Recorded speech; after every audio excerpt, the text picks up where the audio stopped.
বহুদিন পর একটা খুব ইন্টারেস্টিং শর্ট ফিল্ম দেখলাম, তাই অভিজ্ঞতাটা আপনাদের সাথে শেয়ার করি। দেখানো হচ্ছে একটি ফ্ল্যাটের ড্রয়িং রুমের মধ্যে একদিকে বাচ্চা বসে কোনো কাজ করছে, আর উল্টো দিকে তার বাবা বসে টিভির রিমোটটা নিয়ে টিভিটা অন করার চেষ্টা করছে। রিমোট প্রেস করছেন, বারবার প্রেস করছেন, অন হচ্ছে না কিছুতেই। এধার ওধার করে উনি চেষ্টা করলেন, বাট কোনোভাবেই রিমোট দিয়ে টিভিটাকে অন করা গেল না। তো উনি তখনই মেকানিককে ফোন করলেন। মেকানিক এলো, চেষ্টা করলো, বাট টিভিটা অন করা গেল না।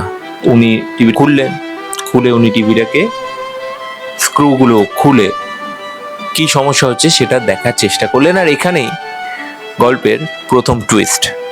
কি দেখা গেল? হ্যাঁ, সেটা জানতে পারলে অবশ্যই তোমরাও খুব অবাক হবে, কারণ যেটা আমার কাছেও একদমই এক্সপেক্টেড ছিল না।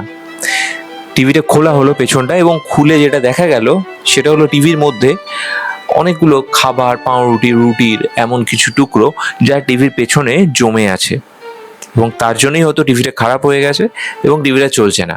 সবার মধ্যেই প্রশ্ন আসবে যে এটা কিভাবে হলো।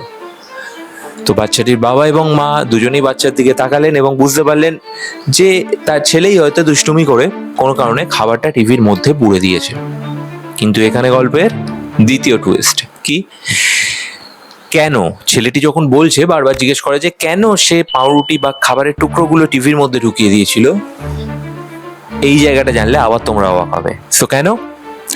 তার কারণ হলো ছেলেটি কোনো একদিন টিভিতে দেখছিল যে হয়তো তার বয়সী কিছু এমন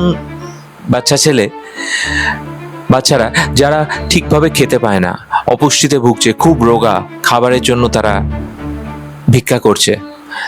খুব সম্ভবত তোমরা দেখেই থাকবে আফ্রিকান বিভিন্ন কান্ট্রিগুলোর কি অবস্থা, সেখানে প্রচুর মানুষ খেতে পান না এবং অপুষ্টিতে ভোগে। তো এরম একটি দৃশ্য বাচ্চা ছেলেটি দেখেছিল একদিন। তো তার শিশু মনে সেই দৃশ্যটি দাগ কাটে এবং সে ফিল করে তার সমবয়সী সেই বাচ্চাগুলো, সেই বন্ধুগুলোর অবস্থা, যে তারা সত্যিকারের খেতে না পেয়ে ঠিক কতটা কষ্টে আছে।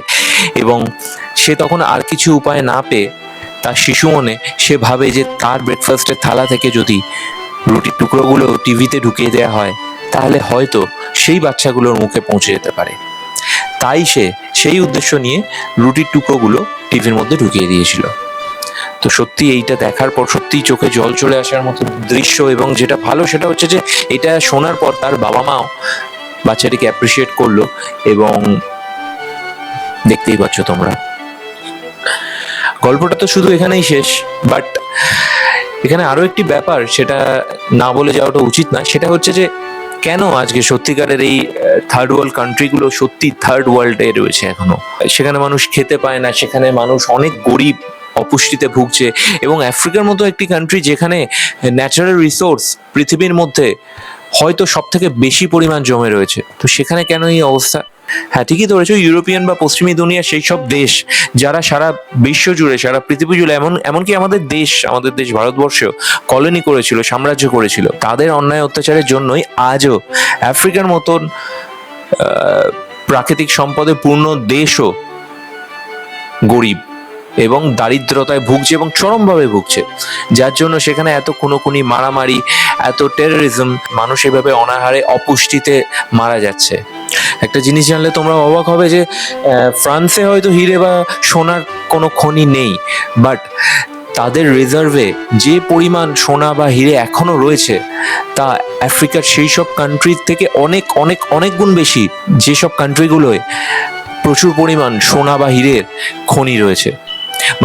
আফ্রিকার যেসব কান্ট্রিগুলো সোনা বা হীরের খনি থেকে হিরে বা সোনা উত্তোলন করে, তারা কিন্তু তাদের গোল্ড রিজার্ভে রাখতে পারে না কিছুই, কারণ তাদের জিওপলিটিক্যাল বা পলিটিক্যাল সিচুয়েশন এমনভাবে ওয়েস্টার্ন দুনিয়া করে রেখেছে যে তারা বাধ্য হয় অতি স্বল্প দামে সেই সোনা, হিরে, সেই বহুমূল্য ন্যাচারাল রিসোর্সেসগুলোকে তথাকথিত ধনী দেশগুলোর কাছে বিক্রি করে দিতে। আর এইভাবেই এদের গোল্ড রিজার্ভ অনেক বেড়ে যাচ্ছে। আর যাদের সত্যিকারের থাকার কথা সোনা, হিরে, তারা সেই সব দেশের মানুষজন খেতে পাচ্ছে না, অনাহারে ভুগছে এবং একে অপরের সাথে মারামারি করছে। তো এটাই হচ্ছে বাস্তব বর্তমান দুনিয়ার একটি খুব খারাপ দিক। আর কিছু বললাম না, নেক্সট ভিডিও দেখা হচ্ছে, ভালো থেকো। আর চ্যানেলটা জাস্ট ফর মাই এন্টারটেনমেন্ট অবশ্যই সাবস্ক্রাইব করে যেও।